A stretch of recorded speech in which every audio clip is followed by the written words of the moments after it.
ఓం శ్రీ మాత్రే నమః. ఛానల్లోకి స్వాగతమండి. మీనరాశి వారికి రానున్న 5 రోజులు ఎందుకు కీలకం? ఏ 3 అక్షరాలతో పేరు ప్రారంభమయ్యే వారితో జాగ్రత్తగా ఉండాలి? నిజంగానే పిడుగులాంటి వార్త ఎదురుకానుందా? ఈ వీడియోలో ఈ అంశాల గురించి జ్యోతిష్యపరంగా చెప్పబడే విశ్లేషణను పూర్తిగా తెలుసుకుందాం.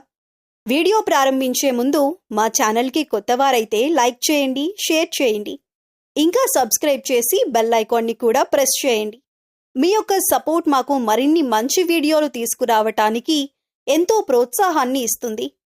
శ్రీ కాళికాదేవి జ్యోతిష్యాలయం. ఎటువంటి సమస్యలైనా జ్యోతిష్యం చెప్పబడును. నమ్మిన స్త్రీ లేదా పురుషుడు రావడానికి ప్రత్యేకమైన వశీకరణ పూజ చేయబడును.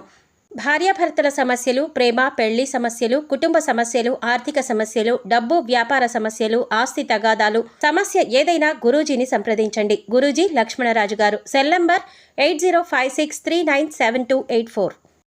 ముఖ్యంగా ఈ వీడియోని ఎక్కడా కూడా స్కిప్ చేయకుండా చివరి వరకు చూడండి. ఎందుకంటే ప్రతి అంశం ఒకదానితో ఒకటి సంబంధం కలిగి ఉంటుంది. మధ్యలో స్కిప్ చేస్తే పూర్తి విషయం అర్థం కాకపోవచ్చు. మరి వీడియో ప్రారంభించే ముందు జై శ్రీరామ్ అని కామెంట్ చేసి మీ భక్తిని తెలియజేయండి. అందరికీ శ్రీరాముడి ఆశీస్సులు కలగాలని మనస్ఫూర్తిగా కోరుకుంటూ ఇప్పుడు వీడియోను ప్రారంభిద్దాం. మీరు సహజంగానే ధైర్య సాహసాలు, ఆత్మవిశ్వాసం, నాయకత్వ లక్షణాలు మరియు వేగవంతమైన నిర్ణయాలు తీసుకునే స్వభావాన్ని కలిగి ఉంటారని జ్యోతిష్య శాస్త్రం పేర్కొంటుంది. మీరు కొత్త విషయాలను నేర్చుకోవటంలో, సవాళ్లను స్వీకరించటంలో మరియు జీవితంలో ముందుకు సాగటంలో ఎల్లప్పుడూ ఉత్సాహంగా ఉంటారు. మీ వ్యక్తిత్వంలో ప్రధానంగా కనిపించే లక్షణం నిజాయితీ. మనసులో ఏముంటే అదే బయటకు చెప్పే స్వభావం మీది. అందువల్ల కొన్నిసార్లు ఇతరులకు కఠినంగా అనిపించినప్పటికీ మీ ఉద్దేశం మాత్రం మంచిదై ఉంటుంది. మీరు స్వతంత్రంగా జీవించటానికి ఇష్టపడతారు. ఇతరులపై ఆధారపడకుండా మీ శ్రమతో విజయాన్ని సాధించాలని కోరుకుంటారు. పోటీ ఉన్న రంగాల్లో మంచి ప్రతిభను కనబరుస్తారు. అయితే త్వరగా కోపం రావటం, ఆవేశంలో నిర్ణయాలు తీసుకోవటం వంటి బలహీనతలు కూడా మీలో కనిపించవచ్చు. బాల్య జీవితాన్ని పరిశీలిస్తే ఈ రాశి పిల్లలు చిన్నప్పటి నుంచే చురుకుదనం, ఆసక్తి మరియు ధైర్యాన్ని ప్రదర్శిస్తారని జ్యోతిష్య విశ్వాసం. ఆటల్లో, చదువులో లేదా ఇతర కార్యక్రమాల్లో ముందుండాలని ప్రయత్నిస్తారు. కొన్నిసార్లు మొండితనం వల్ల తల్లిదండ్రులు లేదా ఉపాధ్యాయులతో చిన్న చిన్న విభేదాలు రావచ్చు. అయినప్పటికీ కొత్త విషయాలు నేర్చుకోవటంలో ఆసక్తి ఎక్కువగా ఉంటుంది. స్నేహితులను త్వరగా సంపాదించే గుణం మీలో ఉంటుంది. కుటుంబ సభ్యుల ప్రేమ, ప్రోత్సాహం లభిస్తే చిన్నప్పటి నుంచే మంచి ప్రతిభను కనబరచగలరు. ప్రస్తుతం మీరు సాధారణంగా మీ లక్ష్యాల సాధన కోసం కష్టపడే దశలో ఉంటారని జ్యోతిష్య వ్యాఖ్యానాలు సూచిస్తున్నాయి. ఉద్యోగం, వ్యాపారం లేదా విద్యలో ఎదగటానికి కొత్త అవకాశాలను వెతుకుతూ ఉంటారు. మీ ప్రతిభను నిరూపించుకోవాలనే తపన ఎక్కువగా ఉంటుంది. కొంతమందికి ఉద్యోగంలో బాధ్యతలు పెరగటం, మరికొందరికి కొత్త అవకాశాలు రావటం లేదా జీవితంలో కొత్త మార్పులు ప్రారంభమవ్వటం వంటి పరిస్థితులు ఉండొచ్చు. ఆర్థికంగా అభివృద్ధి సాధించటానికి కృషి చేస్తూనే ఖర్చుల విషయంలో జాగ్రత్తగా ఉండటం అవసరం. కుటుంబ జీవితంలో మీరు మీ బాధ్యతలను నిబద్ధతతో నిర్వహించటానికి ప్రయత్నిస్తారు. అయితే ఆవేశాన్ని తగ్గించి ఇతరుల అభిప్రాయాలను కూడా గౌరవిస్తే సంబంధాలు మరింత బలపడతాయి. స్నేహితులు మరియు బంధువులతో మంచి అనుబంధాన్ని కొనసాగించే అవకాశం ఉంటుంది. ఆరోగ్యపరంగా శారీరక శ్రమ ఎక్కువగా చేయగలిగినప్పటికీ విశ్రాంతికి కూడా సమయం కేటాయించటం అవసరం. క్రమం తప్పకుండా వ్యాయామం చేయటం, సమతుల ఆహారం మరియు మానసిక ప్రశాంతతపై దృష్టి పెట్టడం వల్ల మంచి ఫలితాలు రావచ్చు. మొత్తంగా చెప్పాలంటే మీరు ధైర్యం, ఆత్మవిశ్వాసం మరియు నాయకత్వ లక్షణాలతో ముందుకు సాగే వ్యక్తులు అని జ్యోతిష్య సాంప్రదాయం వివరిస్తుంది. మీ బాల్యం చురుకుదనం, ఉత్సాహంతో నిండి ఉండగా ప్రస్తుత జీవితంలో లక్ష్య సాధన కోసం నిరంతరం కృషి చేసే స్వభావం కనిపిస్తుంది.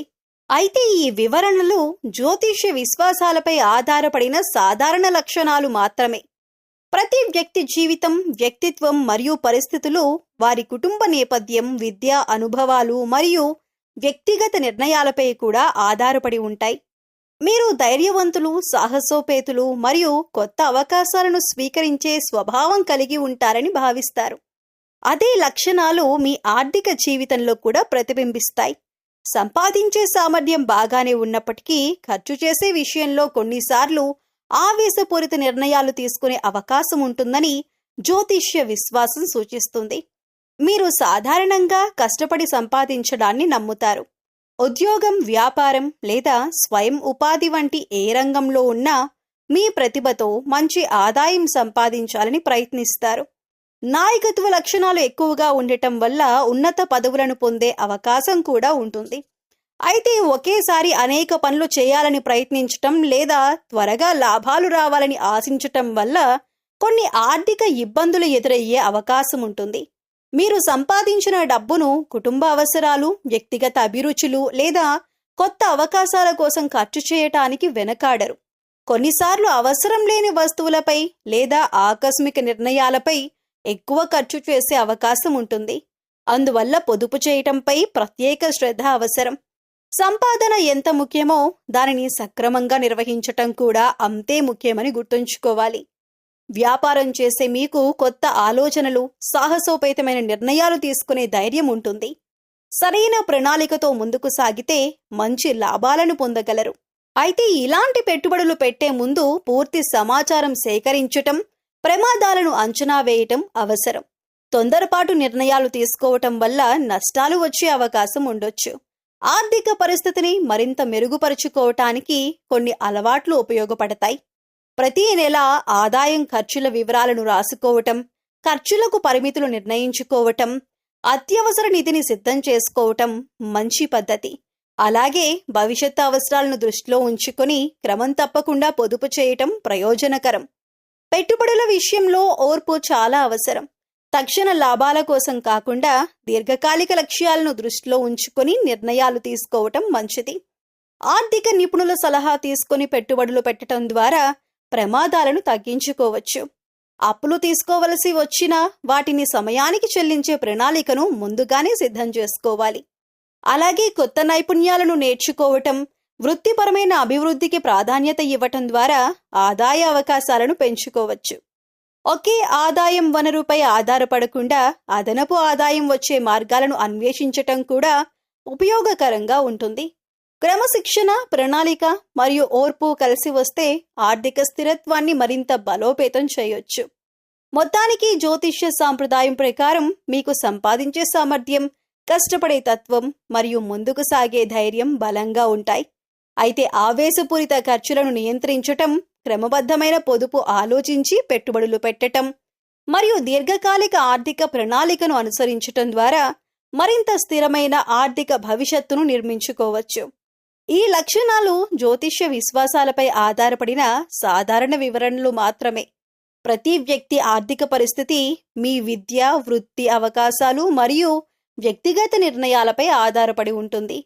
మీరు గతంలో చేసిన చిన్న చిన్న తప్పులు, కర్మ ఫలితం గురించి, అలాగే వీటి నుంచి బయటపడటానికి మీరు చేసుకోవలసిన దేవతారాధన గురించి కూడా మనం తెలుసుకుందాం. జ్యోతిష్య సాంప్రదాయం ప్రకారం మీరు ధైర్యం, వేగం మరియు ఆత్మవిశ్వాసానికి ప్రత్యేకంగా భావించబడతారు. అయితే ఇదే స్వభావం కొన్నిసార్లు చిన్న చిన్న పొరపాట్లకు కారణమవుతుందని జ్యోతిష్య విశ్వాసం చెబుతుంది. ఈ పొరపాట్లు జీవితంలో కొన్ని సవాళ్లుగా ఎదురవుతున్నాయని కొందరు కర్మఫలితంగా భావిస్తారు. అయితే దీనిని ఖచ్చితమైన వాస్తవంగా కాకుండా ఒక ఆధ్యాత్మిక దృక్కోణంగా మాత్రమే చూడాలి. మీరు చేసే చిన్న తప్పుల్లో మొదటిది ఆవేశంతో మాట్లాడడం. కోపం వచ్చినప్పుడు ఆలోచించకుండా మాట్లాడడం వల్ల కుటుంబ సభ్యులు, స్నేహితులు లేదా సహోద్యోగుల మనసు నొచ్చే అవకాశం ఉంటుంది. తర్వాత పశ్చాత్తాపం వచ్చినా అప్పటికే సంబంధాల్లో దూరం ఏర్పడవచ్చు. అందుకే మాట్లాడే ముందు ఒక్కసారి ఆలోచించటం మంచి అలవాటు. రెండవది తొందరపాటు నిర్ణయాలు తీసుకోవటం. ప్రతి అవకాశాన్ని వెంటనే అందుకోవాలని ప్రయత్నించటం వల్ల సరైన ప్రణాళిక లేకుండా నిర్ణయాలు తీసుకునే అవకాశం ఉంటుంది. దీనివల్ల ఆర్థిక నష్టాలు లేదా వృత్తిపరమైన ఇబ్బందులు ఎదురు కావచ్చు. నిర్ణయం తీసుకునే ముందు అన్ని కోణాలను పరిశీలించటం అవసరం. మూడవది ఇతరుల భావాలను పట్టించుకోకపోవటం. మీరు నిజాయితీగా మాట్లాడినా ఆ మాటలు కొన్నిసార్లు కఠినంగా అనిపించవచ్చు. నిజం చెప్పేటప్పుడు కూడా ఎదుటివారి భావాలను గౌరవించటం సంబంధాలను బలపరుస్తుంది. నాలుగవది అహంకారం లేదా నేనే సరైన వాడిని అనే భావన. ఆత్మవిశ్వాసం మంచిదే, అయినా ఇతరుల సలహాలను పూర్తిగా తిరస్కరించటం వల్ల మంచి అవకాశాలు కోల్పోయే ప్రమాదం ఉంటుంది. వినయం మరియు నేర్చుకునే మనస్తత్వం విజయానికి దోహదం చేస్తాయి. 5వది, సంపాదించినంత వేగంగా ఖర్చు చేయటం. భవిష్యత్తు అవసరాలను దృష్టిలో ఉంచుకోకుండా ఖర్చు చేస్తే ఆర్థిక ఒత్తిడి పెరగొచ్చు. క్రమబద్ధమైన పొదుపు అలవాటు చేసుకోవటం మంచిది. ఈ అలవాట్లను సరిదిద్దుకోవటానికి కొన్ని సాధారణ మార్గాలు ఉన్నాయి. ప్రతిరోజు కొంత సమయం ఆత్మ పరిశీలనకు కేటాయించండి. ఆ రోజు చేసిన మంచి పనులు, సరిదిద్దుకోవాల్సిన విషయాలను గుర్తించండి. ఎవరికైనా అనుకోకుండా బాధ కలిగించి ఉంటే క్షమాపణ చెప్పటానికి వెనుకాడకండి. క్షమాపణ చెప్పటం బలహీనత కాదు, పరిపక్వతకు గుర్తు. కుటుంబ సభ్యులు, పెద్దలు మరియు అవసరంలో ఉన్నవారికి సహాయం చేయటం, దయతో ప్రవర్తించటం వంటి మంచి పనులు జీవితంలో సానుకూల మార్పులను తీసుకురాగలవు. అయితే కర్మ కేవలం శిక్ష కాదు, మన ప్రవర్తనను మెరుగుపరుచుకునే అవకాశం కూడా. మంచి ఆలోచనలు, మంచి మాటలు మరియు మంచి పనులు జీవితాన్ని సానుకూల దిశగా నడిపిస్తాయని భావిస్తారు. మొత్తానికి మీరు గతంలో చేసిన చిన్న పొరపాట్లను గుర్తించి వాటిని సరిదిద్దుకునే ప్రయత్నం చేస్తే వ్యక్తిగతంగా మరియు సామాజికంగా మరింత మంచి మార్పులను అనుభవించవచ్చు. క్రమశిక్షణ, వినయం, ఓర్పు మరియు బాధ్యతతో జీవించటం ఎవరికైనా దీర్ఘకాలంలో ప్రయోజనకరమే. మీరు కర్మ ఫలితాల నుంచి ఉపశమనం పొందటానికి జ్యోతిష్య సాంప్రదాయంలో సూచించే దేవతారాధన మరియు పరిహారాలు. జ్యోతిష్య సాంప్రదాయం ప్రకారం మీకు అధిపతి కుజుడు. అందువల్ల కుజగ్రహానికి సంబంధించిన ఆరాధనతో పాటు శివుడు, సుబ్రహ్మణ్య స్వామి మరియు హనుమంతుణ్ణి భక్తితో పూజించటం శుభప్రదంగా భావిస్తారు. ఈ ఆరాధనలు కేవలం కర్మ ఫలితాల నుంచి విముక్తి కోసం మాత్రమే కాకుండా మనసుకు ప్రశాంతత, ధైర్యం మరియు సత్ప్రవర్తనను పెంపొందించేందుకు కూడా ఉపకరిస్తాయని విశ్వసిస్తారు. ప్రతి మంగళవారం ఉదయం స్నానం చేసి శ్రీ సుబ్రహ్మణ్య స్వామిని భక్తి శ్రద్ధలతో పూజించటం శుభప్రదంగా భావిస్తారు. ఓం శరవణ భవాయ నమః అనే మంత్రాన్ని 108 సార్లు జపించటం ద్వారా ఆత్మవిశ్వాసం పెరుగుతుందని, జీవితంలో ఎదురయ్యే ఆటంకాలను అధిగమించే శక్తి లభిస్తుందని విశ్వాసం. మంగళవారం లేదా శనివారం హనుమంతుణ్ణి దర్శించి హనుమాన్ చాలీసా లేదా బజరంగ్ బలి వంటి స్తోత్రాలను పారాయణం చేయటం కూడా అనేక మంది ఆచరిస్తారు. కోపం, భయం, ఆందోళన వంటి భావాలను తగ్గించటానికి ఇది ఆధ్యాత్మిక సాధనగా భావించబడుతుంది. ప్రతి సోమవారం పరమశివునికి అభిషేకం చేసి ఓం నమః శివాయ మంత్రాన్ని జపించటం కూడా శుభప్రదమని సాంప్రదాయం చెబుతుంది. శివారాధన ద్వారా మనసు ప్రశాంతంగా ఉండి గత తప్పులను సరిదిద్దుకునే సంకల్పం బలపడుతుందని విశ్వసిస్తారు. కుజగ్రహానికి సంబంధించిన పరిహారంగా ఎర్రటి పువ్వులతో పూజ చేయటం, ఎర్ర కందిపప్పు లేదా ఇతర అవసరమైన ఆహార పదార్థాలను పేదలకు దానం చేయటం వంటి ఆచారాలు కూడా కొన్ని సాంప్రదాయాల్లో కనిపిస్తాయి. దానం చేయటం ద్వారా కరుణ, వినయం మరియు సేవాభావం పెరుగుతాయని భావిస్తారు. దేవాలయ దర్శనంతో పాటు నిజాయితీగా జీవించటం, తల్లిదండ్రులను గౌరవించటం, గురువులను ఆదరించటం, అవసరంలో ఉన్నవారికి సహాయం చేయటం వంటి సత్కార్యాలకు ప్రత్యేక ప్రాధాన్యం ఇవ్వబడుతుంది. అనేక ఆధ్యాత్మిక సాంప్రదాయాలు కర్మను మార్చటంలో సత్ప్రవర్తనకే అత్యంత ప్రాముఖ్యత ఇస్తాయి. ప్రతిరోజు కొంత సమయం ధ్యానం చేయటం, కోపాన్ని నియంత్రించటం, నిజాయితీగా మాట్లాడటం మరియు గతంలో చేసిన తప్పులను పునరావృతం కాకుండా జాగ్రత్త పడటం కూడా గొప్ప పరిహారాలుగా పరిగణించబడతాయి. దేవుని అనుగ్రహాన్ని కోరుతూ చేసిన ప్రార్థనతో పాటు మన ప్రవర్తనలో సానుకూల మార్పు తీసుకురావటమే నిజమైన ఆధ్యాత్మిక సాధనగా భావించబడుతుంది. మొత్తానికి జ్యోతిష్య సాంప్రదాయం ప్రకారం మీరు భక్తి, దానం, మంత్రజపం, ధ్యానం మరియు సత్కార్యాలను ఆచరిస్తే మనశ్శాంతి, ధైర్యం మరియు జీవితంలో సానుకూల మార్పులు కలుగుతాయని విశ్వసిస్తారు. అయితే కర్మ ఫలితాలను మార్చటంలో ఆధ్యాత్మిక సాధనతో పాటు మంచి ఆలోచనలు, మంచి పనులు మరియు బాధ్యతాయుతమైన జీవన విధానమే అత్యంత ముఖ్యమని గుర్తుంచుకోవాలి. మీరు కొత్త పరిచయాల విషయంలో తీసుకోవలసిన జాగ్రత్తలు.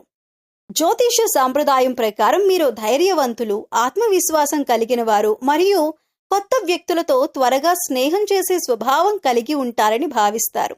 అయితే ఈ నమ్మకం ప్రకారం కొన్నిసార్లు త్వరగా నమ్మకం పెట్టుకోవటం వల్ల కొన్ని ఇబ్బందులు ఎదురయ్యే అవకాశం ఉంటుందని కూడా చెబుతారు. అందువల్ల కొత్త వ్యక్తులను కలిసినప్పుడు వారి పేరు, రాశి లేదా జన్మ నక్షత్రం ఆధారంగా కాకుండా వారి ప్రవర్తన, నిజాయితీ మరియు బాధ్యతను గమనించటం మంచిది. తీపి మాటలు చెప్పే ప్రతి వ్యక్తి మంచి ఉద్దేశంతోనే ఉంటారని అనుకోవటం సరైంది కాదు. అలాగే కఠినంగా మాట్లాడే ప్రతి వ్యక్తి చెడ్డవాడని కూడా భావించకూడదు. మీరు ముఖ్యంగా ఆర్థిక విషయాల్లో అప్రమత్తంగా ఉండాలి. సరైన ఆధారాలు లేకుండా డబ్బు అప్పుగా ఇవ్వటం, తొందరపడి వ్యాపార భాగస్వామ్యాల్లో చేరటం లేదా పూర్తిగా తెలియని వ్యక్తులను గుడ్డిగా నమ్మటం వల్ల సమస్యలు రావచ్చు. ఏ నిర్ణయం తీసుకునే ముందైనా పూర్తి వివరాలు తెలుసుకోవటం అవసరం. ఉద్యోగం లేదా వ్యాపారంలో కొత్త భాగస్వాములను ఎంచుకునేటప్పుడు వారి గత పనితీరు, విశ్వసనీయత మరియు మాట నిలబెట్టుకునే స్వభావాన్ని పరిశీలించటం మంచిదే. కుటుంబ సభ్యులు లేదా అనుభవం ఉన్నవారి సలహా తీసుకోవటం కూడా ప్రయోజనకరంగా ఉంటుంది. వ్యక్తిగత సంబంధాల్లో కూడా ఓర్పు అవసరం. కోపంలో లేదా ఆవేశంలో నిర్ణయాలు తీసుకోవటం వల్ల మంచి సంబంధాలు దెబ్బతినే అవకాశం ఉంటుంది. అందువల్ల ఏ అపార్థం వచ్చినా ప్రశాంతంగా మాట్లాడి పరిష్కరించుకోవటానికి ప్రయత్నించాలి. జ్యోతిష్య సాంప్రదాయం ప్రకారం మీకు విజయాన్ని అందించేది కేవలం అదృష్టం కాదు, వివేకం, క్రమశిక్షణ మరియు సరైన నిర్ణయాలే. అందుకే వ్యక్తులను వారి పేర్లతో కాకుండా వారి ప్రవర్తన, నిజాయితీ మరియు విలువల ఆధారంగా అంచనా వేయటం ఉత్తమ మార్గం. మొత్తానికి మీరు జీవితంలో ముందుకు సాగాలంటే తొందరపాటు నిర్ణయాలను తగ్గించటం, కొత్త పరిచయాలను జాగ్రత్తగా పరిశీలించటం, ఆర్థిక విషయాల్లో అప్రమత్తంగా ఉండటం మరియు నమ్మకాన్ని క్రమంగా ఏర్పరచుకోవటం మంచిదని జ్యోతిష్య సాంప్రదాయం సూచిస్తుంది.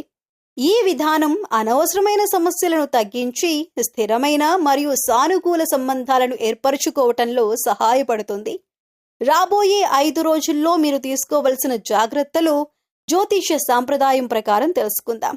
అయితే ఈ జ్యోతిష్య సాంప్రదాయం ప్రకారం రాబోయే 5 రోజులు మీరు ప్రతి విషయంలో కూడా ఆలోచించి నిర్ణయాలు తీసుకోవటం మంచిది. ఈ కాలంలో అనవసరమైన తొందరపాటు, ఆవేశం లేదా నిర్లక్ష్యం వల్ల చిన్న చిన్న ఇబ్బందులు ఎదురయ్యే అవకాశం ఉందని కొందరు జ్యోతిష్యులు సూచిస్తున్నారు. అయితే ఇది ప్రతి ఒక్క వ్యక్తికి తప్పనిసరిగా జరుగుతుందని అర్థం కాదు. దీనిని ఒక జాగ్రత్త సూచనగా మాత్రమే చూడాలి. ఈ రోజుల్లో ముఖ్యంగా ఆర్థిక వ్యవహారాల్లో అప్రమత్తంగా ఉండండి. కొత్త పెట్టుబడులు పెట్టే ముందు పూర్తి వివరాలు తెలుసుకోండి. ఎవరినైనా గుడ్డిగా నమ్మి డబ్బు ఇవ్వటం లేదా హామీలు ఇవ్వటం మంచిది కాదు. ఉద్యోగంలో ఉన్నవారు అధికారులతో లేదా సహోద్యోగులతో మాట్లాడేటప్పుడు సంయమనం పాటించటం మంచిది. వ్యాపారులు ఒప్పందాలను పూర్తిగా చదివి మాత్రమే అంగీకరించాలి. కుటుంబ జీవితంలో చిన్న చిన్న అపార్థాలు వచ్చే అవకాశం ఉందని జ్యోతిష్య విశ్వాసం చెబుతుంది. కోపంతో స్పందించకుండా ప్రశాంతంగా మాట్లాడడం వల్ల సమస్యలు సులభంగా పరిష్కారమవుతాయి. ఆరోగ్యపరంగా తగిన విశ్రాంతి తీసుకోవటం, వాహనం నడిపేటప్పుడు ట్రాఫిక్ నియమాలను పాటించటం మరియు తొందరపాటు ప్రయాణాలను వీలైనంత వరకు తగ్గించటం మంచిది. ఈ కాలంలో మనశ్శాంతి కోసం దేవతారాధన చెయ్యాలని సాంప్రదాయం సూచిస్తుంది. ఈ రాశికి అధిపతి కుజుడు కావటంతో ప్రతి మంగళవారం శ్రీ సుబ్రహ్మణ్య స్వామిని భక్తితో దర్శించటం శుభప్రదంగా భావిస్తారు. సోమవారం పరమశివునికి అభిషేకం చేసి ఓం నమః శివాయ అనే మంత్రాన్ని జపించటం కూడా మనశ్శాంతికి, ఆత్మస్థైర్యానికి దోహదపడుతుందని విశ్వసిస్తారు. మంగళవారం లేదా శనివారం హనుమంతుడిని దర్శించి హనుమాన్ చాలీసా పారాయణం చేయటం ద్వారా ధైర్యం, ఏకాగ్రత పెరుగుతాయని భక్తులు నమ్ముతారు. మొత్తానికి రాబోయే 5 రోజులను భయంతో కాకుండా అప్రమత్తతతో గడపటం మంచిది. జ్యోతిష్య సాంప్రదాయం ప్రకారం భక్తి, ప్రార్థన, ధ్యానం, సత్ప్రవర్తన మరియు వివేకంతో వ్యవహరించటం ద్వారా మనసుకు ధైర్యం కలుగుతుందని విశ్వసిస్తారు. మంచి ఆలోచనలు, మంచి పనులు మరియు జాగ్రత్తతో కూడిన నిర్ణయాలే జీవితంలో ఎదురయ్యే అనేక సవాళ్లను అధిగమించటానికి నిజమైన బలమని గుర్తుంచుకోవాలి. గండం ఎందుకు వస్తుంది? ఎలా బయటపడాలి? జీవితంలో గండం అనే భావన ఎందుకు వస్తుందంటే మనం తీసుకునే నిర్ణయాలు పరిస్థితుల ఒత్తిడి, అనుభవం లేకపోవటం లేదా తొందరపాటు చర్యల కారణంగా కొన్ని సమస్యలు వరుసగా ఎదురయ్యే అవకాశం ఉంటుంది. జ్యోతిష్య దృష్టిలో దీనిని గ్రహాల ప్రభావం అని వివరిస్తారు. కానీ వాస్తవంగా చూస్తే ఇది మన ఆలోచన విధానం, ప్రవర్తన మరియు పరిస్థితుల కలయికగా కూడా చెప్పొచ్చు. ఉదాహరణకు, ఒక వ్యక్తి ఒకేసారి చాలా పనులు ప్రారంభించటం, సరైన ప్రణాళిక లేకుండా పెట్టుబడులు పెట్టటం లేదా భావోద్వేగంతో నిర్ణయాలు తీసుకోవటం వల్ల ఒత్తిడి పెరుగుతుంది. ఈ ఒత్తిడి కొనసాగితే అన్ని సమస్యలు ఒకేసారి వస్తున్నాయి అనే భావన కలుగుతుంది. అదే కొందరు గండమని భావిస్తారు. అయితే మంచి విషయం ఏంటంటే ప్రతి సమస్యకు పరిష్కారం ఉంటుంది. గండం అనే పరిస్థితి నుండి బయటపడటానికి మొదటి మార్గం మన ఆలోచనలను స్థిరంగా ఉంచుకోవటం. భయపడటం లేదా ఆందోళన చెందటం సమస్యను పెంచుతుంది, కానీ ప్రశాంతంగా ఆలోచించటం పరిష్కారాలను చూపిస్తుంది. రెండవది ఆర్థిక క్రమశిక్షణ. ఈ సమయంలో అవసరం లేని ఖర్చులను తగ్గించటం, పొదుపుపై దృష్టి పెట్టటం, కొత్త పెట్టుబడులు వేయటానికి ముందు సలహా తీసుకోవటం చాలా ముఖ్యం. చిన్న నియంత్రణలు పెద్ద సమస్యలను నివారిస్తాయి. మూడవది సంబంధాల్లో సంయమనం. కుటుంబ సభ్యులు, స్నేహితులు లేదా సహోద్యోగులతో మాట్లాడేటప్పుడు ఆవేశాన్ని తగ్గించటం వల్ల అనవసరమైన గొడవలు నివారించవచ్చు. చాలా సమస్యలు తప్పుగా అర్థం చేసుకోవటం వల్లే వస్తాయి. నాలుగవది ఆరోగ్యం మరియు దినచర్య క్రమం. సరైన నిద్ర, సమయానికి ఆహారం, కొంత వ్యాయామం చేయటం మనసును స్థిరంగా ఉంచుతుంది. శరీరం బలంగా ఉంటే మనసు కూడా బలంగా ఉంటుంది. ఆధ్యాత్మిక దృష్టిలో చూస్తే భక్తి మరియు ప్రార్థన మనసుకు ధైర్యాన్నిస్తాయి. మొత్తానికి చెప్పాలంటే గండం అనే భావనను భయంగా కాకుండా ఒక జీవిత పాఠంగా తీసుకుంటే మనం మరింత బలంగా మారగలం. ఆలోచనల్లో స్థిరత్వం, పనుల్లో క్రమశిక్షణ, మనసులో సానుకూలత ఉంటే ఏ సమస్య అయినా సులభంగా ఎదుర్కోవచ్చు. మీకు ఈ సమాచారం ఉపయోగకరంగా అనిపిస్తే వీడియోను లైక్ చేయండి. ఇలాంటి మరిన్ని ఆధ్యాత్మిక మరియు రాశి సంబంధిత విషయాల కోసం మా ఛానల్ను సబ్స్క్రైబ్ చేయండి. అలాగే ఈ వీడియోను ప్రత్యేకంగా మేషరాశి వారితో షేర్ చేసుకోండి. అలాగే ఈ వీడియోను మీ ఫ్రెండ్స్ అండ్ ఫ్యామిలీ మెంబర్స్లో ఉండే మీనరాశి వారితో షేర్ చేసుకోవటం మర్చిపోకండి. వారికి కూడా ఇది ఉపయోగపడుతుంది. మీ అభిప్రాయాలను కామెంట్స్లో తెలియజేయండి. మరో చక్కటి వీడియోతో మళ్ళీ కలుద్దామండి. శ్రీరాముల వారి ఆశీస్సుల కోసం జై శ్రీరామ్ అని తప్పకుండా కామెంట్ చేయండి.